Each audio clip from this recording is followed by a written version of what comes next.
Tudo bem, pessoal? Então a gente terminou a primeira parte, que é a captura dos dados a serem usados pelo tracker, e a gente vai então analisar agora esses dados que a gente colheu. Nossas variáveis de interesse agora são a posição horizontal x e o tempo. Então a gente vai por enquanto esquecer y e focar apenas na posição horizontal em função do tempo. Para analisar o gráfico que está aí na tela, analisar de forma mais matemática, a gente vai clicar com o botão direito aí e selecionar Analyze, ou Análise, né, em português. Aí vai surgir essa janela aí que é o chamado Data Tool. Então isso é um programa à parte que foi incorporado ao tracker justamente para facilitar essa análise. Na parte direita nós temos os dados a serem analisados, ok? Nós temos aqui coluna, essa coluna aqui, ó, verde, vai aparecer na vertical, são os dados dependentes, T são os dados independentes. Então isso aqui tem uma série de funcionalidades. Nós vamos limitar aqui ao nosso escopo. Quando eu falo algumas coisas, por exemplo, se você clicar aqui com o botão esquerdo, a gente pode mudar o tipo de marca. Então, vou colocar, por exemplo, uma marquinha preta e ao invés de ponto eu vou colocar bolinha. Vou desligar as linhas temporariamente. Isso vai facilitar a gente visualizar os dados depois que eles estiverem ajustados à função que a gente vai fazer. A gente também pode fazer aqui, ó, lines. A gente também clica, não aparece, desaparece, ok? Então, para a gente analisar esses dados, nós vamos começar aqui, ó. A gente tem Analyze, Statistics e Curve Fits. Vamos ligar os dois temporariamente. Então tem aí uma série de valores aqui que são os dados estatísticos. Então, por exemplo, temos o maior valor na direção x, é 4,65, o menor, menos 5,01. Nós temos a média, menos 2,04, e por aí vai. Então, a gente...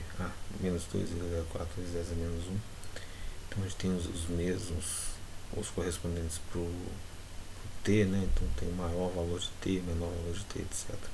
Esses aqui são obtidos uma vez que a gente clica lá em análise estatística. Pode desligar ou ligar. Por enquanto vamos deixar porque eles vão ser úteis para a análise que a gente vai fazer. Então, a outra análise que a gente faz é Curve Fits, tá? Então desliguei, sumiu, que essa parte que estava aqui embaixo, tá? Vou ligar de novo.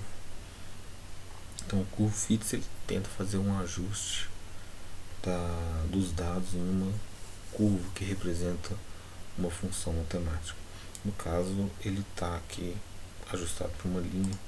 Então ele tem esses outros modelos, vocês estão vendo aí, ó, parábola, cúbica, etc. Tem um aí que é sinusoidal, só que essa sinusoidal não serve pra gente, porque nós temos um pequeno deslocamento no sentido o zero, o x igual o valor médio de x não é zero, né? Nós vimos aqui na análise dos dados, nós temos que construir uma função que corresponda, tá? Então eu vou escolher aqui, ó, Fit Builder. Eu vou escolher uma nova função. Vou dar um nome para a função.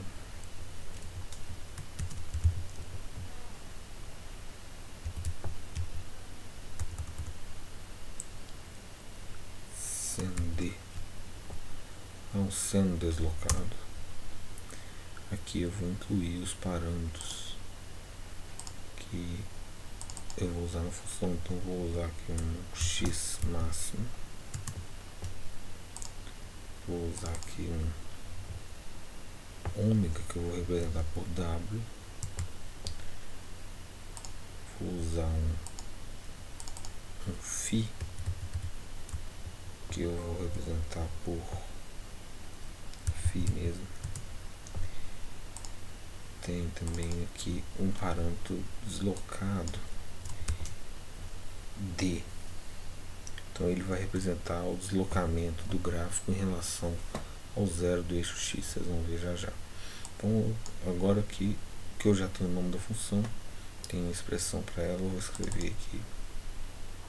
Então essa seno D vai ser xm vezes seno, lembrando que seno em inglês é sino, seno de w vezes t, lembrando de colocar o asterisco sempre que for multiplicar duas variáveis ou dois parâmetros, mais φ, fecha parênteses, então esse é o argumento do seno, mais d.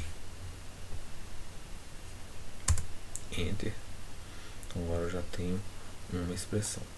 Esses valores de expressão para os parâmetros são valores iniciais estimados. A gente pode deixar tudo zero inicialmente e depois a gente ajusta se for o caso. Depois a gente vai ajustar aqui no programa, tá? Então uma vez que a gente fez isso, ela já vai aparecer aqui, ó. Tá vendo? Já apareceu aqui embaixo no ajuste de curva. Agora é interessante eu salvar isso daqui. Então você clica em salvar e marca quais funções você quer salvar. Então eu só fiz uma função até agora, que é essa aí. Vou clicar OK. Ele pede para a gente salvar o arquivo XML. Na verdade eu já tenho uns feitos aí, estou fazendo isso aqui só para ilustrar mesmo. Vou colocar um nome seno D para ela aí. Ok? Bom, então agora eu fecho isso daqui. E agora a brincadeira é o seguinte, a gente tem que dar alguns valores iniciais aqui. Se a gente der uns valores iniciais próximos do que a função aparenta ser, depois basta clicar aqui no AutoFit. Se eu clicar aqui no AutoFit, ele não vai dar conta, tá? Não vai dar conta de ajustar. Mas então a gente ajusta aqui alguns valores, por exemplo, D. O D nessa expressão aqui é o tanto que o x está deslocado em relação ao zero, né? Ou é uma função senoidal deslocada verticalmente. Então esse valor de D aqui a gente consegue obter da própria estatística que ela fez, que a média aqui está marcando menos 0,22. Então eu vou colocar aqui menos 0,2, tá bom? Só um valor aproximado mesmo. O valor de xm é um outro valor interessante. Agora eu tenho aqui o valor máximo como sendo 4,65, o mínimo 5,01. Então isso aqui está me dando mais ou menos um xm de 4,8, tá? E por último agora esses outros dois aqui, eu tenho o ômega, que eu ainda vou determinar, mas eu vou aumentar aqui, colocar mais ou menos o mesmo número de oscilações. Então o ômega esse parâmetro aqui. Por último o φ, eu vou deslocar ele um pouco até ele ficar próximo da curva. Já está batendo bem próximo, tá? Então uma vez que já está bem próximo do que a gente espera, a gente pode clicar aqui, ó, AutoFit. Pronto. E agora esses valores que ele retornou aqui são os valores exatos para os valores que melhor se adequam a essa curva e o que for usado para ajustar os dados. Então é com esses dados aqui que, particularmente com o valor de ômega, a gente vai ser capaz de determinar o valor da aceleração da gravidade para esse modelo.